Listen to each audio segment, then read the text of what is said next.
So ayan guys, andito na nga tayo no, naputol.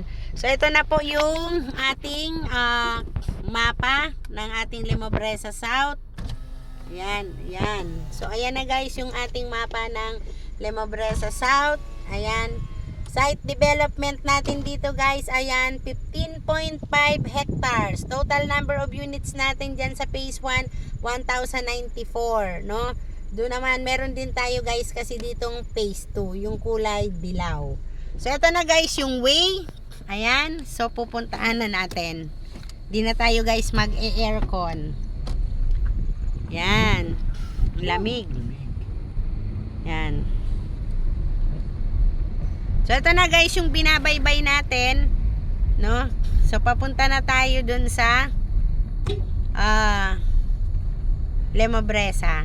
Etong kalsada na to guys, ito na yung binabaybay natin. Ay, ano ba yan? Bata pa. May bata, yun yung mga drive. So, eto na guys, no? Yan. So, si Axia na po ang nagpagawa nitong kalsadang ito. So, pupunta po kami doon, no?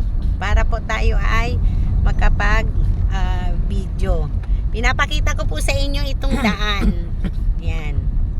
Sabi mo kay Kuya Tripping. RCD Pearl. Sir, tripping, RCD Pearl. RCD Pearl, Kuya. Oo. Ayan. So, ayan guys. Ito na nga yung ating titigil tayo dyan pag po tayo may gwardiya. So, ito na po guys yung ating papunta. Dire-diretso na tayo doon. Yan, pag akyat natin dyan, makikita natin guys itong tangke ng tubig. Yan pong tangke ng tubig na yan guys ay sprinkler ang ating water provider. Yan, titignan nga natin dun sa mapa kung saan banda yung ano. Dito guys, sa area na yan, yan, dyan po ang ating phase 2. Yan. Ito naman guys, kita nyo yan, ito na guys ang ating phase 1. O dito, o yan nga yung pinakabungad. Yan. Ayan. No? Tayo, doon. Yan. So ito na guys ang ating Jasmine single attach. Yan, 58.50 ang ating lot area dyan. Tapos, ang floor natin dyan, ayan, 44. Ayan, so meron po yan carport. Ayan, may setback sa likuran, 2 meter setback. Ayan, titignan ko nga dun sa mapa, parang ito yung ating 70 square meters.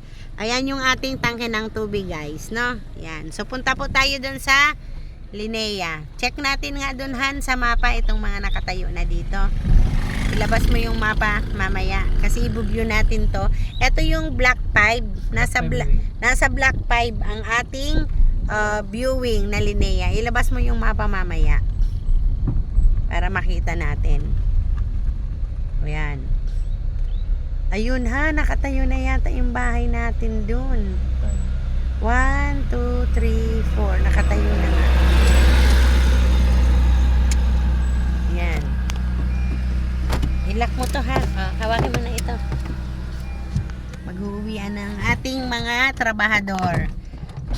So lalabas po ako. Guys.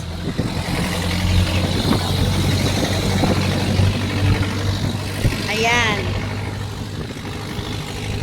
Ayan. So ayan guys yung ating site development ng ating pong Limobresa phase 1. So ito pong nakatayo na yan guys. Ayan na po yung ating ang ating black 5 Linea model. Ayan kasi guys yung circle. Ito yung nasa gilid na yan. Oh. Malaki naman yung lote natin. Kunin mo yung mapa. Check natin dun sa mapa. Ayan. So ito na guys yung ating Linea model. Ang Linea model po natin dito guys is ang minimum lot cut natin is 100 square meters po, no? Yan. Tapos ang ating pong floor area dyan is 77.25 square meters po. Ang ano po niyan, the liquid unit is bare finish. Ibig sabihin po, wala po tayong tile sa baba, wala po tayong ceiling, wala po tayong pintura. Pagdating naman guys dun sa itaas, wala rin po tayong ceiling, wala din po tayong division doon, partition, wala din po tayong tiles, wala din po tayong paint. So si buyer po ang magpapaganda. Ito po ang Jasmine single attached po natin is ano po ito, with firewall. Ayan, nasa gilid. Doon po sa ating mapa, mapapansin po natin, ito po yung area ng my circle, no? Yan, pag dinerecho po natin yan, ayan, lalagpas po tayo dyan guys. Yun po yung ating mga tangerine model. Yun pong nasa dulo pong yun, no? Yan, yun po yung tangerine model. Sold out na po yan. Ngayon po, ito po yung ating mapa. Makikita natin dyan. Ang dami na rin po tayo dyan nakatayo na Jasmine, Linnea single attached. Kung mapapansin niyo din guys, ayun, may nakikita tayo dito na Linnea model, pero meron kasi po dun sa mapa na sharing with firewall. Yan, pero single attached po yan. So ulitin ko guys, dito na po tayo sa, kunin mo yung pen, mag-check ka na. I-view mo na yung mapa. Eto guys, ano po tayo dito? Provision for 2 carport, no? So meron po tayong magiging garahe dito sa side. Ang sukat po natin dyan is 2.85, no? Yan. Tapos eto naman yung frontage na to. Yan. So hanggang dito po sa may sukat na to. Ayan po, kaya po may palatandaan tayo dito, no? Ayan. Eto guys, yan. So dito po, meron lang po tayong 3 meters sa harapan, no? Yan, 100 square meters ang ating lote. Dito naman guys, sa gilid, ulitin ko, 2.85 po dito ang sukat. Tapos dito naman guys, ayan, meron tayong canopy. This is sliding door going to lanay. And syempre, meron din po tayo dito guys sa likuran, setback. Meron po tayo ditong 2 meters setback sa likuran. Kung mapapansin po natin, ayan, ayun po yung palatandaan natin. Ito po yung magiging likod ng lupa ninyo. Ayan. So ito yun guys. Yan. Ayan, kita nyo ba yan? Yan. So ito po yung magiging likod nyo. So meron na po kayo ditong lababo sa likuran. So syempre, kayo naman po ay magpapa-improve. Pwede pa rin po kayong mag-extend dito sa likuran, no? Yan. So ito po yung firewall. Yan. Pwede po ninyo yan ipaurong hanggang dito, mag-extend, pwede po, no? Yan. So ito po yung ating Linnea model, no? Yan. So, upon turnover po niyan is bare finish. Again, kaya po ako nag-video ulit dito para pag may buyer po tayo, makita po ninyo na ito po talaga yung turnover unit natin. And ito na yun guys. Yan, papakita ko na. So, ito guys is steel deck. Yan pong nasa taas na yan, no? And ito yung hagdanan natin, steel. Tapos, cement, yung ating stairs. Ito naman guys is wala pang tiles, bare. Ayan po yung ating bintana. 1, 2, 3 hanggang dun sa likod. Meron po tayong sliding door going to lanay, kung saan po ako galing kanina. Meron na rin po tayo dito guys, mga saksakan. Ayan, may mga switch. Ito guys, meron tayong countertop. Ito yon, no? Ayan. Improve nyo na lang yan. And, ayan guys, yung PVC natin going sa CR, sa itaas. Ayan yung likuran natin, which is dyan ako nang galing kanina. Tapos, ayan, naka-circuit breaker naman tayo dyan. Siyempre, kayo na po ang magpapaganda ng inyong unit. Lagayan po dito ng refrigerator. Ito na guys, yung inyong magiging CR naman dyan. Ayan po yan. So, 4 layers tiles, no? Meron pong, ano yan, lagayan na ng ating, tawag dito, soap. Tapos, ayan, meron tayo dyan, lalagyan yan shower head. Naka-plus na din yung toilet natin. And, meron na rin po tayong lavatory. Ito na guys yung ating itaas. Akyatin natin. Yan. So, medyo maalikabok. Ano po? Kasi dito ay still ongoing construction. Wala po tayong makikita dito. Tawag dito, model house. Basta ito pinapakita ko sa inyo, ito po ang magiging turnover nyo. Ayan po yung ating CR. Yan, again, parehas lang yung nasa ibaba. Ito na po yung ating mga saksakan dito. Ayan, naka-ready naman na siya. Ayan, syempre, maglalagay po kayo dito sa side ng ano dyan, division dahil kayo ay magpapa-improve. Ayan. And syempre, ayan yung ating bintana. 1, 2, 3, 4, and 5. Kaya mahangin na mahangin po, no?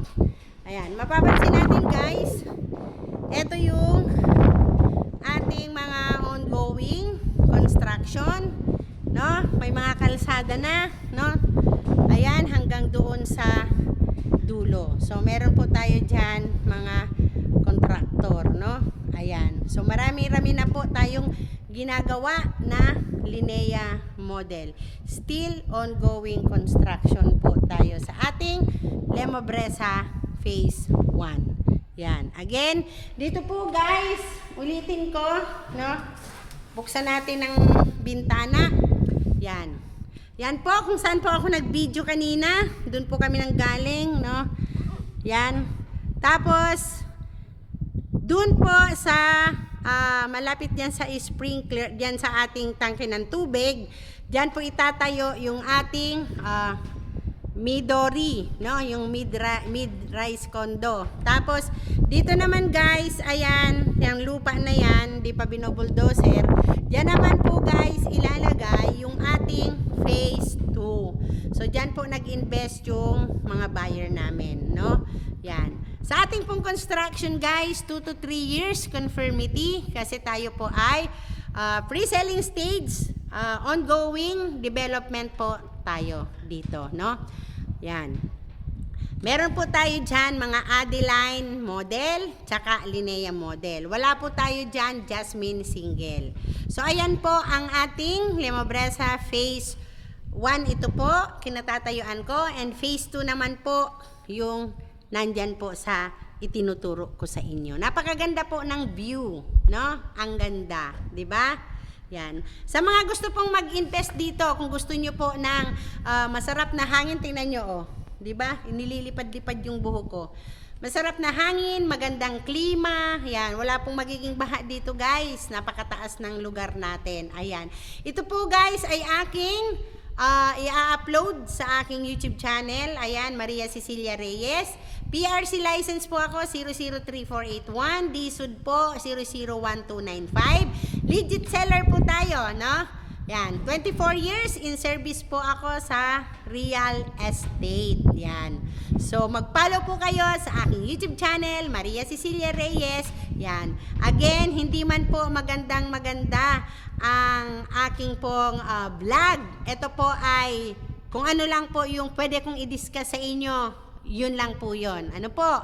Yan, ma-update po kayo. And kung may trust naman po kayo sa akin, yan, kasi matagal na rin po ako sa real estate, pwede po kayong mag-PM sa akin, Sel Roson Roslin. Sa mga hindi naman po gumagamit po ng mga Facebook, may Viber po ako, it's 0921-2626-695.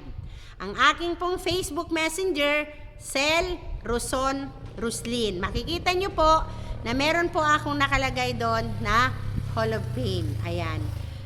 Check nyo lang po guys ang aking Facebook account para makita nyo po kung legit nga po ba ako as a seller. And stalk nyo na rin po ang aking Facebook. Makita nyo po dyan ang aking pong mga awards sa mga developers po. Makikita nyo po yon. Ano po? Ayan. So maraming salamat po. I hope nagustuhan nyo po ang aking video. Upload ko po talaga ito mamaya sa aking YouTube channel and sana mapanood po ninyo ito. Pwede po kayong mag-reach out sa akin. Ayan, maraming salamat po. And thank you so much sa mga naging client ko po. Kanina, galing po kami doon sa opisina ng Axia. Nagpa-interview po kami ng buyer namin. So, yung mga buyer po namin, ayan, mga taga Manila, yung iba po taga Laguna. Yung iba naman po ay, katulad po ni ma'am, nakita po ako taga Italy po siya. Ayan, thank you so much ma'am. Ayan, for trust. Siguro tulog pa po yun si ma'am kasi nasa Italy siya. Nakita niya lang ako sa Facebook. Ayan. Thank you so much guys. Ayan, bababa po ulit ako para makita po ninyo yung ating bahay ulit. Yun po ang aking ipopost bago ko po ito i-end. Thank you so much. Makiling po ito. Marami po ditong mga malapit po pala. Again guys, ayan, kumpletuhin ko na. Baka may nalimutan ako.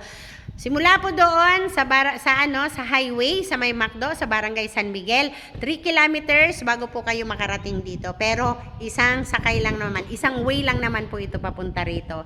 And ano po ba ang mga malapit po dito? Malapit po tayo sa SM Santo Tomas, SNR, Santo Tomas Hospital, Cabrini Hospital, mga schools, malapit po ito sa lahat. Paglabas mo po dito, may sakayan na po papuntang Manila, mga bus, pa Cubao, pa Bicol, dito po yan dumadaan, pa Lucena, pa Quezon, yan. So dito po yan dumadaan sa Santo Tomas, Batangas. Again, ang address po ng ating Limabresa is Barangay San Vicente, Santo Tomas, Batangas. So bababa po ako guys. Ayan. So ganito po guys ang ating delivered unit. Yan. So, bababa po ako para po ito ay magpapabideo po ako sa kay husband bago ko po i-end, no?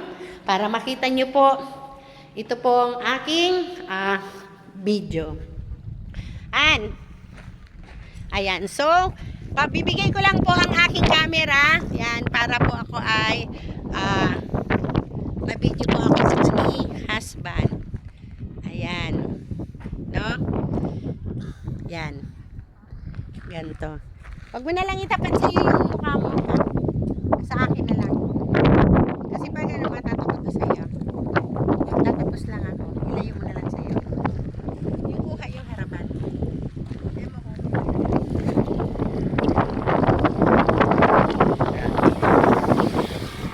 Ayan guys. Thank you so much. Ayan, na-discuss ko na po sa inyo ang ating po Limabresa South. Ayan, on my back. Ito po ang ating Linea model, which is 100 square meters. Ang ating minimum lot cut and ang ating pong reservation is iba-iba po, no? Kasi depende doon sa laki ng ating lote at iba-iba po doon sa ating i-avail na bahay, no? Again, kapag Adeline model po, tayo ay 7,500 ang ating reservation fee. Kapag ito naman po is 12,000, meron po tayong 12,500, no? Ayan. So, ang ganda po, basta po kayo habang tayo po ay naka-reselling stage pa. Thank you so much guys for watching. It's me again, Cecil Reyes po. Follow po kayo sa aking YouTube channel, Maria Cecilia Reyes, at ang aking pong Viber, 0921-2626-6